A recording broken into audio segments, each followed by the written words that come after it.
अस्सलाम वालेकुम गाइस। मैं अफ़ज़ाल अशरफ आज आपके लिए सर्च इंजन ऑप्टिमाइजेशन के अंदर जो बैकलिंक्स होते हैं उससे रिलेटेड कोर्स लेके आया हूँ। बेसिकली इस पूरी सीरीज़ के अंदर हम बैकलिंक को इन डेप्थ अंडरस्टैंड करेंगे। बेसिकली बैकलिंक होता क्या है, बैकलिंक बनाए कैसे जाते हैं। तो इस पूरी सीरीज़ की ये जो आज की हमारी फर्स्ट वीडियो है, इसमें हम जो इंट्रोडक्शन है उसको हम डिस्कस करेंगे। तो पूरे सेक्शन को मैंने 4 मेजर पॉइंट के अराउंड डिवाइड करके रखा हुआ है। ठीक है।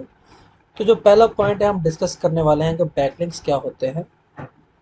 ठीक है। और आज के टाइम में हम क्यों बैकलिंक्स को क्रिएट करते हैं इसको हम समझने वाले हैं। सेकंड पॉइंट जिसको हम डिस्कस करेंगे वो है कि एक बेहतर बैकलिंक क्या होता है, लाइक कौन सा बैकलिंक गुड बैकलिंक होता है। हम कैसे आइडेंटिफाई करेंगे एक बैकलिंक को कि कैसे वो एक अच्छा बैकलिंक होता है। उसके बाद थर्ड पॉइंट के अंदर हम डिस्कस करेंगे कि टाइप ऑफ बैकलिंक्स क्या होता है। ठीक है। टाइप ऑफ बैकलिंक्स के अंदर उसकी टाइप्स क्या आ जाती हैं। ठीक है। और फोर्थ पॉइंट जो है उसके अंदर आ जाता है कि क्या हमें बैकलिंक्स वाकया ही चाहिए। तो कोई ऐसी सिचुएशन होती है जिसमें हम बैकलिंक्स के बगैर ही किसी वेबसाइट को रैंक कर सकते हैं, या कोई ऐसी सिचुएशन आ जाती है जिसमें हमें बैकलिंक मस्ट क्रिएट करने हैं। तो लाइक बैकलिंक के बगैर हम वेबसाइट को रैंक नहीं कर सकते। तो गाइज इन चार चीज़ों को हमने आज के इस पहले ट्यूटोरियल में डिस्कस करना। बैकलिंक्स के लिए सबसे पहले हमें बैकलिंक्स की जो फाउंडेशन है उसको समझना हमारे लिए बहुत ज़रूरी है। ठीक है। कि बेसिकली बैकलिंक्स होता क्या है। ठीक है। कुछ लोग बेसिकली बैकलिंक्स के अंदर डायरेक्ट जंप कर जाते हैं कि बैकलिंक्स कैसे बनाते हैं। फाइन। कि लाइक उन्होंने बैकलिंक बनाने के डिफरेंट तरीके सीख लिए कि बैकलिंक इस तरह से बनाना चाहिए, यहाँ पे डायरेक्टरी में सबमिट करना चाहिए, यहाँ पे आर्टिकल में सबमिट करना चाहिए, यहाँ पे हमें फॉर्म पोस्टिंग कर देनी चाहिए, यहाँ पे हमें कमेंट के अंदर बैकलिंक बना देना चाहिए। तो उनको ये प्रोसेस समझ आ जाता है तो वो फटाफट बैकलिंक बनाना स्टार्ट कर देते हैं कि लाइक कॉन्सेप्ट उनको पता ही नहीं होता। ठीक है। लिंक जूस का क्या कॉन्सेप्ट है, बैकलिंक्स किस तरह से बनाते हैं, बैकलिंक की टाइप्स क्या होती हैं, बैकलिंक्स कौन सा अच्छा होता है कौन बुरा होता है, इसका उनको पता ही नहीं होता। ठीक है। उनको बेसिक्स नहीं पता होती। तो जब वो चीज़ें आउटडेटेड हो जाती हैं तो वो लोगों को समझ नहीं आती। ठीक है। तो उनको फिर कोई नया तरीका उन लोगों को सीखना पड़ता है। तो फिर वो कहते हैं कि अब हम कोई नया तरीका सीखेंगे, तो वो नए तरीके की तरफ जाते हैं कि हमें नया तरीका बता दें जिससे हम बैकलिंक क्रिएट कर सकें। ठीक है।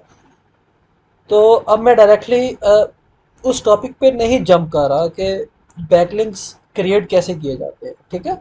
इससे लिए सबसे पहले जो मैंने आज का लेक्चर डिसाइड किया है वो बनाने का वो ये है कि आपकी फाउंडेशन स्ट्रॉन्ग की जाए कि बैकलिंक क्या है, आखिर कौन से वो बैकलिंक हैं जिनको गूगल वेटेज देता है। क्या गूगल सारे ही बैकलिंक्स को वेटेज देता है? तो ऐसे बहुत सारे क्वेश्चंस के आंसर्स आप लोगों को मिल जाएंगे।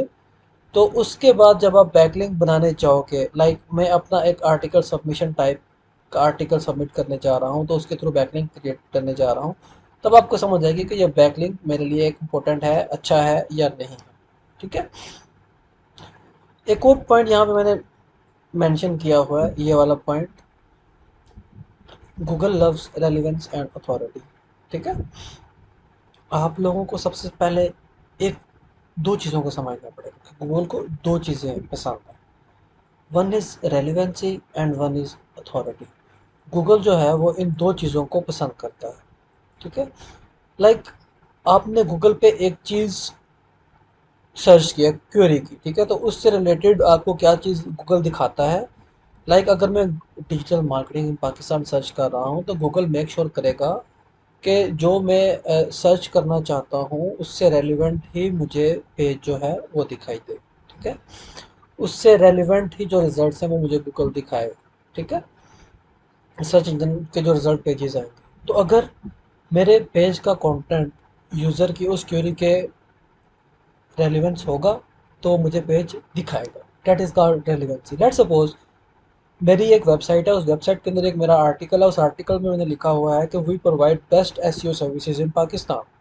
और एक बंदा आता है गूगल पे आके सर्च करता है कि best SEO services in Pakistan. तो अगर मेरे आर्टिकल के अंदर उससे रेलिवेंट कीवर्ड मेंशन होगा तो गूगल उसको शो कराएगा। ठीक है। तो रेलिवेंसी को आप एक और तरीके से समझ सकते हो, यहाँ पे इसका मतलब है ऑन पेज एसईओ, कि हम कितनी अच्छी तरीके से ऑन पेज एसईओ करते हैं। ठीक है। कितनी अच्छी तरह हम अपने रेलिवेंट कीवर्ड से रिलेटेड कंटेंट जो है या वेब पेज के ऊपर कंटेंट हम रखते हैं जिसको पेज को भी हम रैंक करना चाहते हैं। दिस इज कॉल्ड रेलिवेंसी, ठीक है।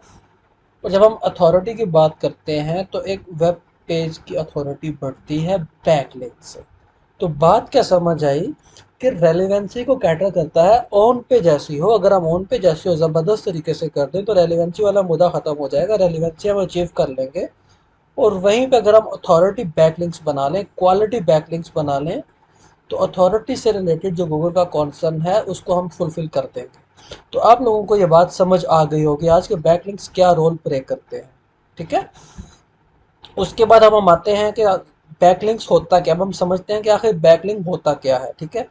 चाहे हम इसको बैकलिंक क्रिएट करने का प्रोसेस बोलें, चाहे हम इसको ऑफ पेज एसईओ बोलें, चाहे हम इसको इन पेज इनबाउंड बोलें, ये सारी एक ही चीज़ होती है। लेट्स सपोज हम कहते हैं कि हमारी एक वेबसाइट है, ये वाली, ठीक है। लेट्स सपोज इसका एड्रेस है, ये इसका एड्रेस है, ठीक है। ये इसका यूआरएल है, ठीक है। इंटरनेट पे और भी बहुत सारी वेबसाइट्स हैं, ठीक है। लेट्स सपोज हम कहते हैं एक और वेबसाइट है जिस जो है हमारे पास z.com, और इसके अंदर एक पेज है /p, ठीक है। अब बेसिकली हमारी एक वेबसाइट है, हमारी एक वेबसाइट का लेट्स सपोज यहाँ पे इस पेज के ऊपर इस वेबसाइट का ये जो लिंक है ये यहाँ पे मेंशन हुआ है। तो हम कहेंगे कि हमारी वेबसाइट जो कि ये भी वेबसाइट है इसका एक बैक लिंक यहाँ पे क्रिएट हो गया है, ठीक है। तो बेसिकली हम लोग कहेंगे कि z.com डोमेन के ऊपर हमारा एक वेब बैकलिंक एडेड है। अगर हम पेज की बात करेंगे तो हम कहेंगे z.com/b के पेज के ऊपर हमारा एक बैकलिंक एडेड है, बैकलिंक वहाँ पे शो हो रहा है, ठीक है। लाइक अब आप इंटरनेट को ब्राउज करते होंगे, आप बहुत सारी ऐसी वेबसाइट को विजिट करते होंगे जहाँ पे आप देखते होंगे उस वेबसाइट के कंटेंट के बीच में कुछ और किसी और वेबसाइट का लिंक दिखता होगा, ठीक है। लेट सपोज अगर मैं एग्जांपल के तौर पे आप लोगों को दिखाना चाहूँ इस चीज़ के ऊपर, लेट सपोज कि हम किसी एक वेबसाइट को सर्च करते हैं। अब जैसे एक ब्लॉग है, मैं लेट सपोज कोई भी ब्लॉग सर्च कर लेता हूँ, टेक क्रंच कर लेता हूँ suppose। अब लेट्स सपोज आपके पास एक ब्लॉग है, ठीक है। ब्लॉग के ऊपर एक आर्टिकल लिखा हुआ है, ठीक है। अब उस आर्टिकल के अंदर मैं अगर इंस्पेक्ट करके आऊँ, इंस्पेक्ट करने से पहले आप लोगों को यहाँ पे दिख रहा होगा, लेट्स सपोज अगर मैं यहाँ पे देखूँ तो आप लोगों को नीवा नज़र आ रहा है, ठीक है। अब मैं इसको अगर ओपन करूँ, अब ये वेबसाइट टेक क्रंच है, जब अब मैं इसको ओपन करता हूँ तो ये कोई और वेबसाइट खुल गई है नीवा के नाम से, ठीक है। अब बेसिकली कि इसके ऊपर मैं क्लिक करूं तो ये नीवा पे लेके जा रहा है, जिसका मतलब ये है कि नीवा का एक बैकलिंक यहाँ पे टेक क्रंच के ऊपर एडेड है, ठीक है। तो ये होते हैं हमारे बैकलिंक। अगर मैं टेक्निकली एक बैकलिंक के सिंटैक्स की बात करूं कि लाइक बैकलिंक किस तरह से दिखता है तो हम उसको देखते हैं, ठीक है। अब आप यहाँ पे देखें ये बैकलिंक का एक सिंटैक्स है, ठीक है। ये होता है हमारा वो एड्रेस, जब एक यूज़र क्लिक करेगा तो उस वेबसाइट के ऊपर जाएगा, ठीक है। तो जब भी हमें एक बैकलिंक बनाना होता है वो हम यहाँ पे मेंशन करते हैं। और ये जो आप दिख रहा है, ये जो आपको दिख रहा है, this is our anchor text, ठीक है। तो ये हमारा एक एंकर टेक्स्ट होगा, जिस इस एंकर टेक्स्ट पे जब भी कोई यूज़र क्लिक करेगा तो वो हमारे इस यूआरएल के ऊपर जाएगा। तो ये हमारे बैकलिंक का एक तरीके से सिंटैक्स है, ठीक है। तो अगर आप यहाँ पे वापस आते हैं और राइट क्लिक करके आप इसको इंस्पेक्ट करते हैं तो आपको कुछ इसी तरह का सिंटैक्स देखने को मिलेगा, ठीक है। अब आप यहाँ पे देख सकते हैं कि ये जो यूआरएल है ये जो है वो आपका बैकलिंक है, ये यूआरएल है, और ये जो है ये आपका वो टेक्स्ट है जो यहाँ पे आपको नज़र आ रहा है, ठीक है। तो जब भी आप इस पे क्लिक करेंगे तो यूज़र इस यूआरएल के ऊपर चला जाएगा, ठीक है। अब यहाँ पे बैकलिंक्स की डिफरेंट टाइप भी होती हैं, ठीक है। डू फॉलो और नो फॉलो मैं आपको फर्दर वो भी बताऊंगा, ठीक है। तो हमें अब ये पता चल गया कि ये हमारा टारगेट यूआरएल था जिसके ऊपर बंदा क्लिक करके जाएगा, और ये है हमारा एंकर टेक्स्ट जो जहाँ पे नज़र आता है, ठीक है। तो इसी HTML कोड को हम किसी भी वेब पेज के अंदर यूज़ करेंगे तो इस तरीके से हमें हमारा बैकलिंक दिखाई देगा, ठीक है। तो अब हम यहाँ पे वापस आते हैं। तो वही चीज़ मैंने यहाँ पे मेंशन की कि बैकलिंक्स आपको किस तरीके से दिखाई देता है, ठीक है। अब आप लोगों को क्लियर हो गया कि बैकलिंक होता क्या है और वेब पेज पे दिखाई किस तरीके से देता है। अब हम आके देखते हैं कि बैकलिंक्स की बेसिकली हमें ज़रूरत क्यों है, वाई बैकलिंक्स। ठीक है, तो हमें समझना पड़ेगा कि आज के टाइम में भी गूगल का जो एल्गोरिदम है वो बैकलिंक को भी as a vote of trust समझता है। ठीक है, वोट ऑफ ट्रस्ट का मतलब क्या हुआ, एक तरह की रिकमेंडेशन। ठीक है,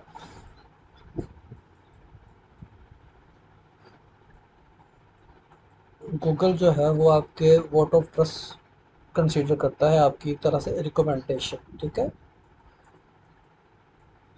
ठीक है। अब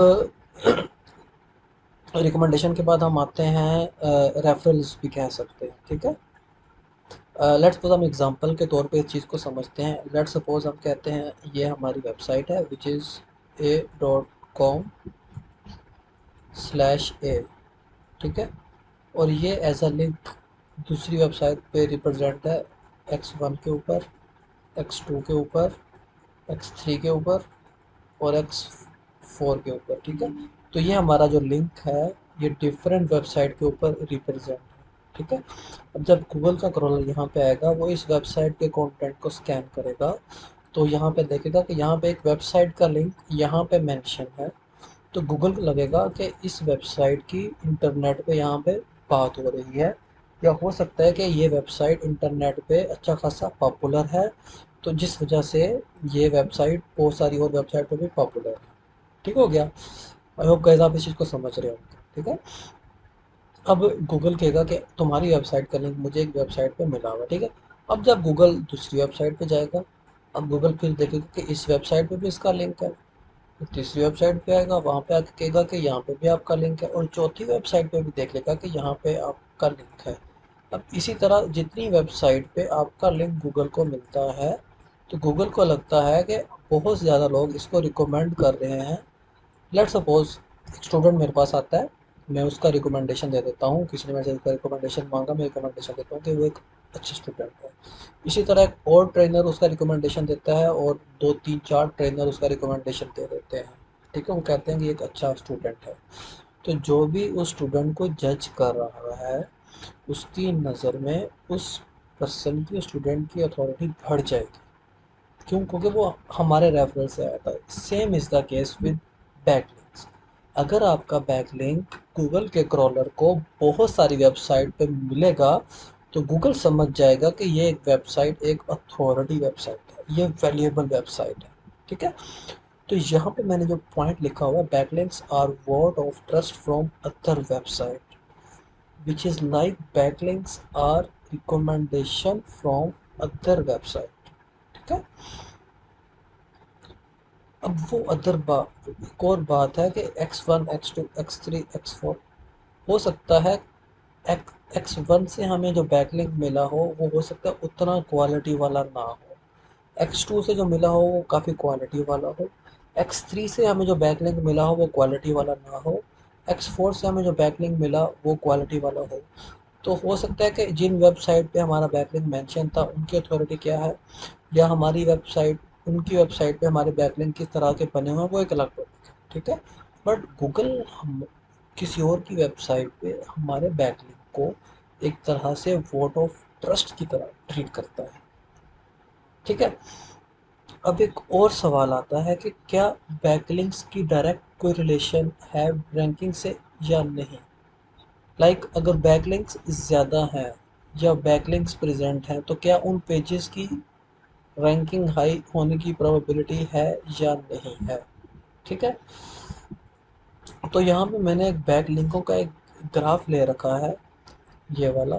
बैकलिंकों की स्टडी के अगेंस्ट बैकलिंक को बोलते हैं कि हमने जो चेक किया हुआ है कि जिन वेबसाइट के बैकलिंक्स ज़्यादा हैं, यहाँ पे आप देखो, जिन वेबसाइट्स के बैकलिंक ज़्यादा हैं उनके पोजीशन के हाई होने के चांसेस हैं। यहाँ पे वो ग्राफ में दिखाने की कोशिश कर रहे हैं कि जैसे जैसे नंबर ऑफ बैकलिंक्स घटते जा रहे हैं, पोजीशन ऑफ बैकलिंक्स कम होते जा रहे हैं, उसी तरह आप देखें कि पोजीशन भी उनकी कम होती जा रही है। ठीक है, तो this is a correlation between average number of backlinks and Google position. मतलब बैकलिंक्स के नंबर मिलके पोजीशन को सेट करते हैं। अभी मैं यहाँ पे ये मान के चल रहा हूँ कि हम एक अच्छे और एवरेज बैकलिंक की बात कर रहे हैं। हम यहाँ पे जो बैड बैकलिंक्स होते हैं, जो अच्छे बैकलिंक्स नहीं होते, हम उनकी बात नहीं कर रहे हैं, ठीक है। क्योंकि अगर आप बैड बैकलिंक्स की बात करोगे, अगर आपने ख़राब बैकलिंक्स बना दिए, उनके बेशक जितने मर्जी हाई नंबर हो, तो वो ज़रूरी नहीं है कि वो उनकी नंबरिंग को इम्प्रूव, रैंकिंग को इम्प्रूव करें, ठीक है। तो यहाँ पे हम ये मान के चल रहे हैं कि अच्छे बैकलिंक्स की जो क्वांटिटी है वो एक तरह से इंक्रीज़ हो रही है, और हम अच्छे बैकलिंक्स की ही बेस पे इस बात को कर रहे हैं, ठीक है। अच्छे बैकलिंक्स के नंबर इंक्रीज़ हो रहे हैं, तो डेफिनेटली आपके जो गूगल की रैंकिंग वो भी इम्प्रूव होगी। And it is proven as you can see है, जैसा कि हमें बैकलिंकों ने दिखाया हुआ है। यहाँ पे बैकलिंक से रिलेटेड मैं आपको एक बहुत ही इंटरेस्टेड चीज़ बता देती हैं, ठीक है। बैकलिंक्स जो है वो गूगल का जो ओरिजिनल एल्गो था, पेज रैंक, उसकी फाउंडेशन है। मतलब गूगल में पेजेस किस तरीके से रैंक होंगे, रैंकिंग किस तरीके से मिलेगी, ऑर्गेनिक रैंकिंग किस तरीके से मिलेगी, ये एल्गो वाइज डिसाइड होता था स्टार्टिंग में बैकलिंक से ही। मतलब हायर नंबर ऑफ बैकलिंक्स मतलब ज़्यादा रैंकिंग, ये गूगल के एल्गोरिदम में फिक्स था। अगर आपके पेज को बहुत ज़्यादा बैकलिंक्स मिल गए तो रैंकिंग मिल जाएगी। इसी तरीके से एल्गोरिदम ये डिज़ाइन था।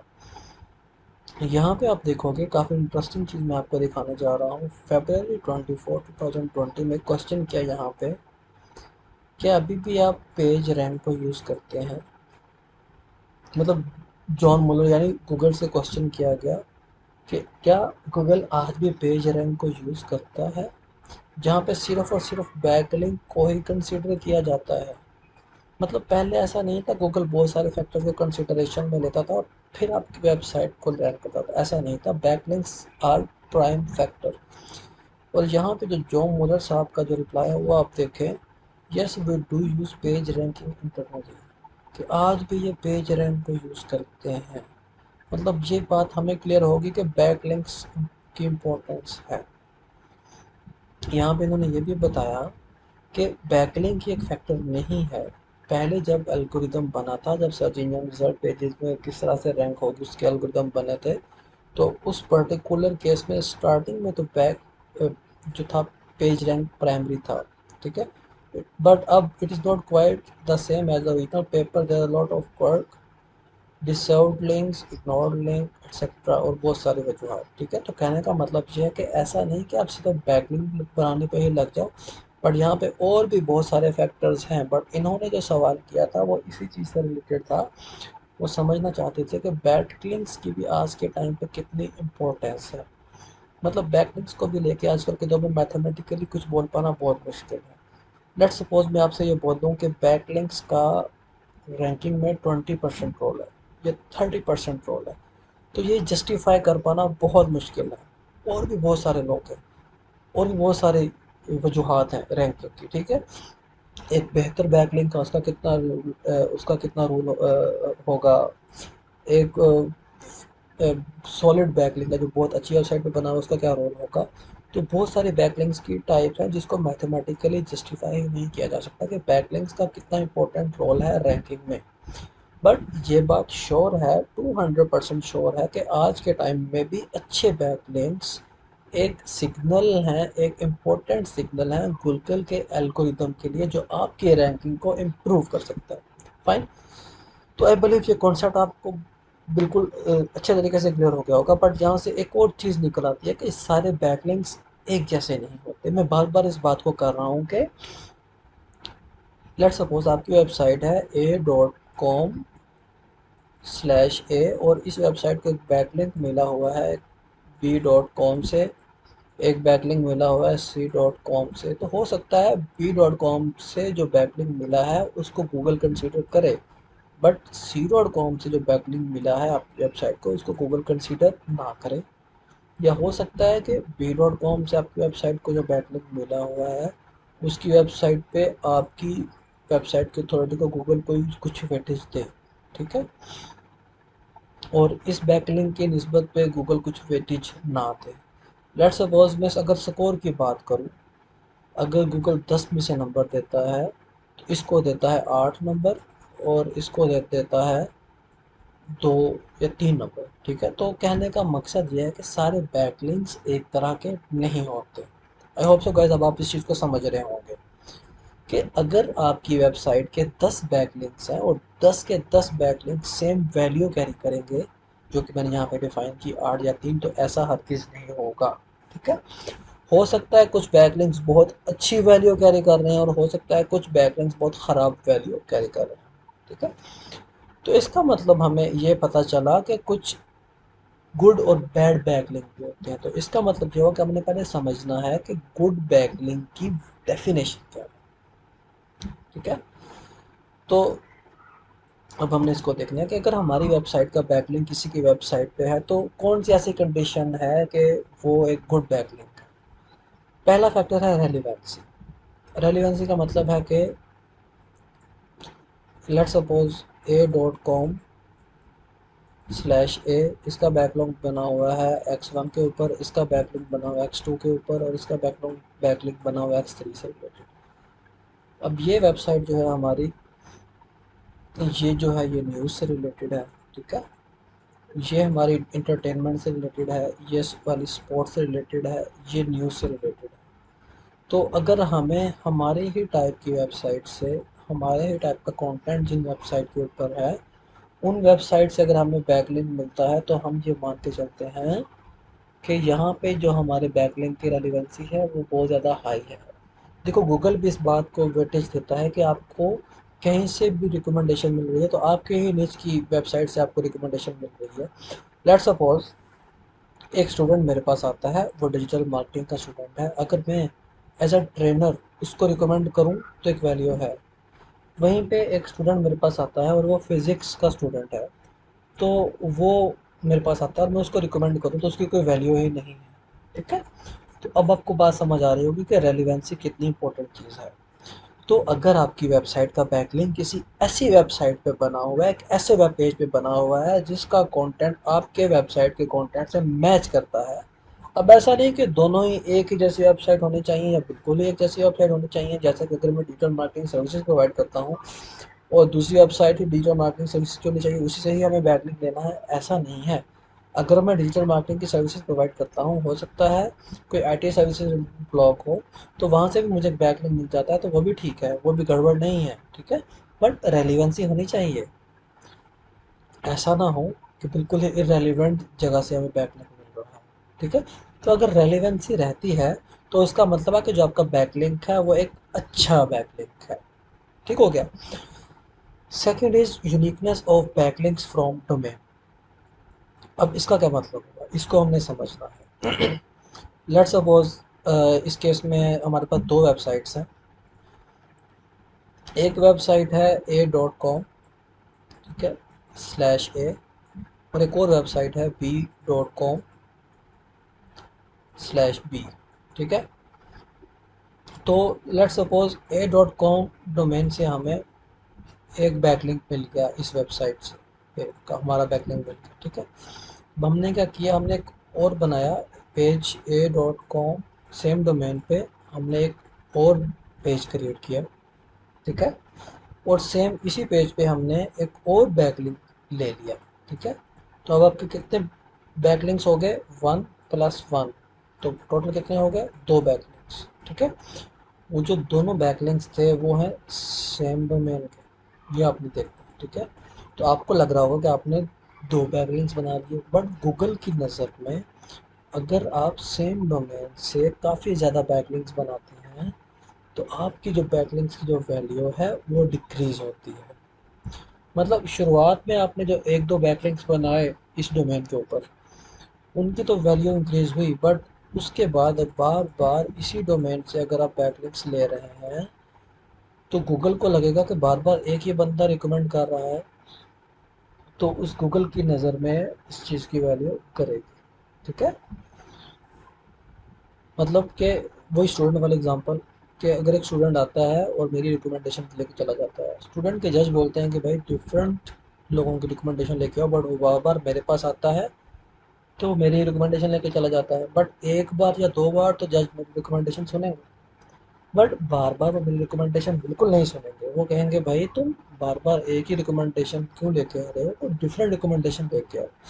तो same case is with this, कि सेम डोमेन से अगर आपको बार बार बैकलिंक्स मिलते हैं तो जो बाकी के बैकलिंक्स होंगे वो उतनी वैल्यू कैरी नहीं करेंगे जितने के स्टार्टिंग के बैकलिंक्स वैल्यू कैरी कर रहे थे।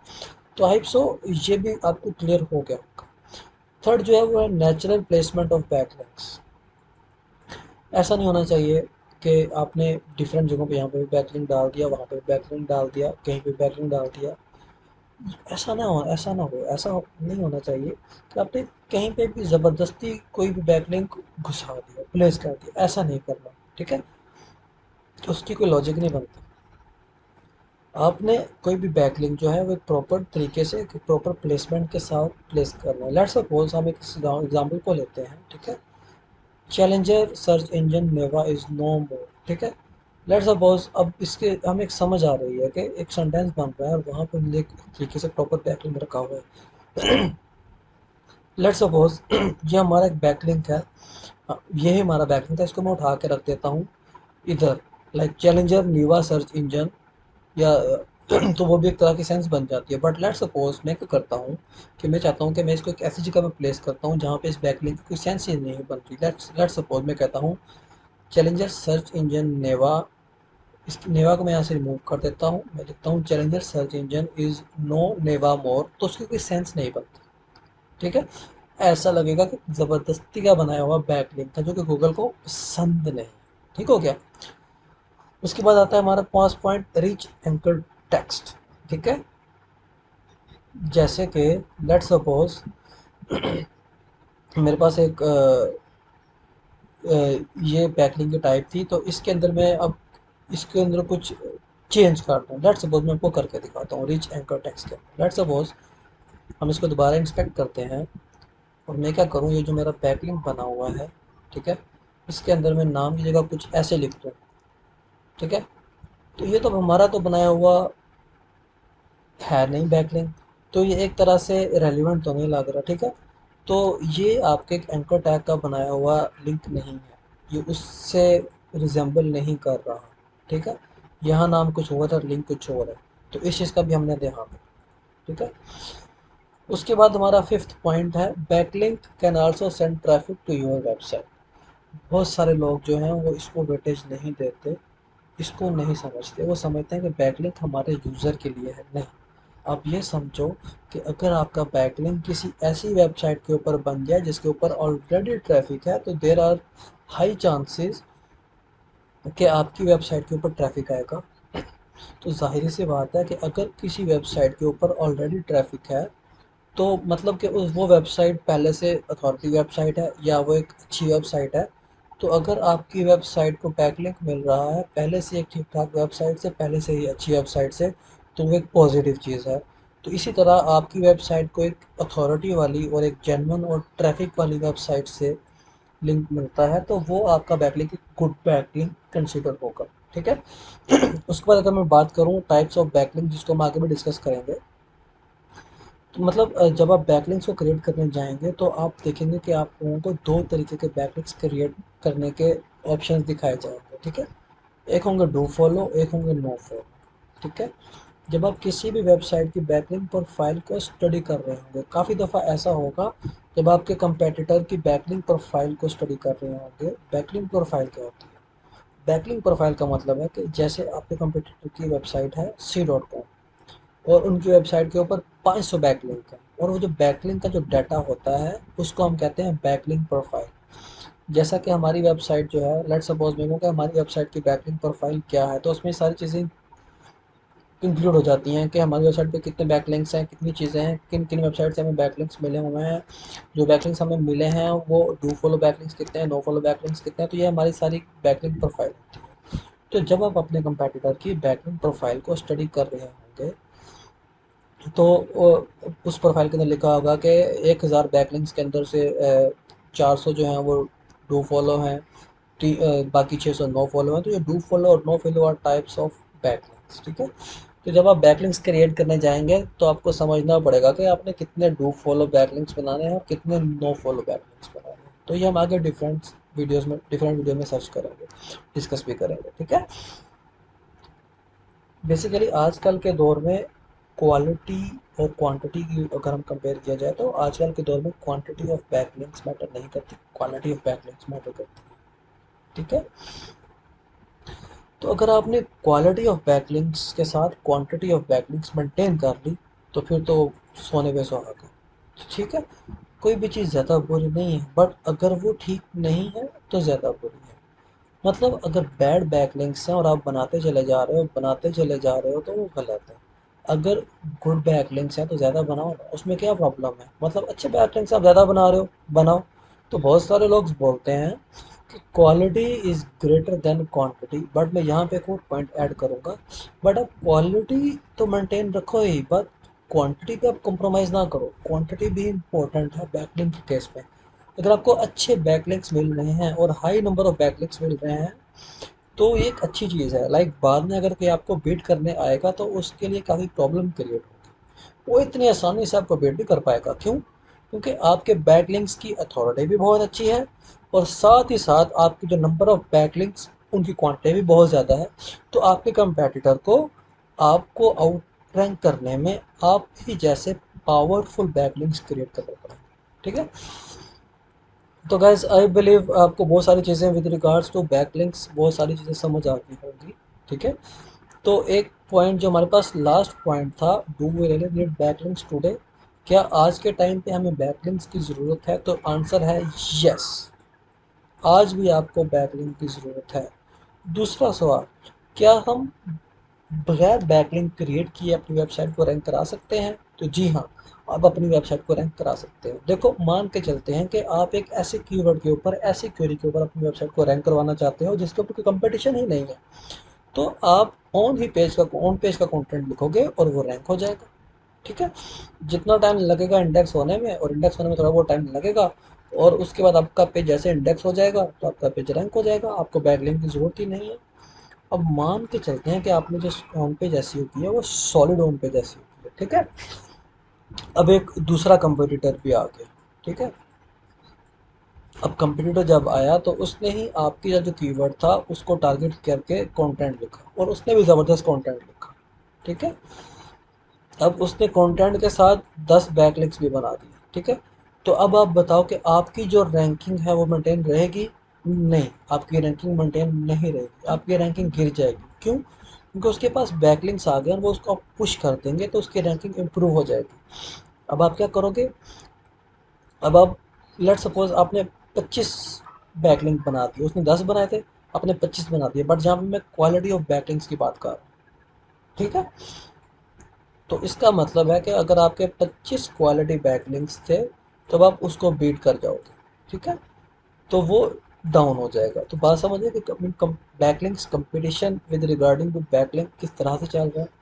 तो मैं अब आपसे पूछता हूँ कि क्या वेबसाइट को रैंक कराने में बैकलिंक्स की ज़रूरत है? तो हाँ, वेबसाइट को रैंक कराने में भी बैकलिंक्स की ज़रूरत है, और वेबसाइट की रैंकिंग को भी मेंटेन रखने के लिए बैकलिंक्स की ज़रूरत है। क्यों? क्योंकि जो आपका कंपटीटर है ना, जो पीछे वाला बंदा है, वो भी बैकलिंक्स बनाते जा रहा है। ठीक है, वो भी ऑन पेज करते जा रहा है, वो भी बैकलिंक्स बनाते जा रहा है। तो अगर आप रुक गए ना तो आपको ओवरटेक करके आगे निकल जाएगा। ठीक है। और यही होता है सर्च इंजन रिजल्ट पेजेस पे। तो अगर वही एफर्ट करता जा रहा है तो वो एक ना एक दिन आपको ओवरटेक कर देगा। तो आई बिलीव बहुत सारे concept with regard to backlink आपको समझ आ गए होंगे। बेसिक फाउंडेशन बैकलिंक की आपकी क्लियर हो गई होगी कि बैकलिंक्स आज से नहीं है। जब से गूगल ने अपने एल्गोरिदम बनाए हैं रैंकिंग के लिए, तो तब से ही बैकलिंक्स एक इम्पोर्टेंट सिग्नल है गूगल के क्रॉलर के लिए। बट कंफ्यूजन क्यों होता है हमें? क्योंकि हम बैकलिंक बनाने के प्रोसेस पे ध्यान देते हैं, बैकलिंक के बेसिक पे ध्यान नहीं देते। ये हम नहीं समझते कि कितने तरीके के बैकलिंक बेसिकली।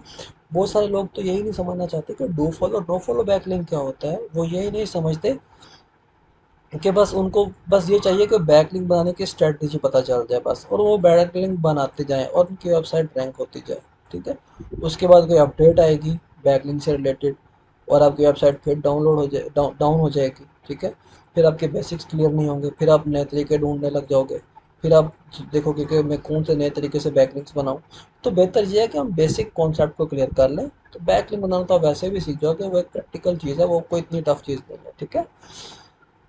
तो आई बिलीव बहुत चीज़ें आप लोगों को क्लियर हो गई होंगी, और बेसिक कॉन्सेप्ट भी आप लोगों को क्लियर हो गया होगा। और अगर नहीं क्लियर तो आप फिर से दोबारा इस वीडियो को दोबारा से देख लीजिएगा। और सबसे इम्पोर्टेंट चीज़, इस पूरी वीडियो के अंदर कोई ऐसी चीज़ जो आपको समझ ना आई हो या आप समझ ना पा रहे हो, या कोई एक्स्ट्रा चीज़ जो आपके माइंड में आई हो वो पूछना चाह रहे हो, तो आप कमेंट में ज़रूर मेरे से पूछ सकते हैं। तो गाइस, आज के इस बैकलिंक के कोर्स के पहले वीडियो के अंदर मैं आप लोगों से इजाज़त चाहूँगा। उम्मीद चाहता हूँ कि आपको आज का लेक्चर पसंद आया होगा। अगर आपको ये पसंद आया हो तो काइंडली मेरे चैनल को सब्सक्राइब भी कर दें, ताकि मेरे आने वाली तमाम वीडियोस आप तक पहुँच सकें। तो गाइस, मैं आप लोगों से इजाज़त चाहूँगा, तो हमें याद रखिएगा। अल्लाह हाफिज़।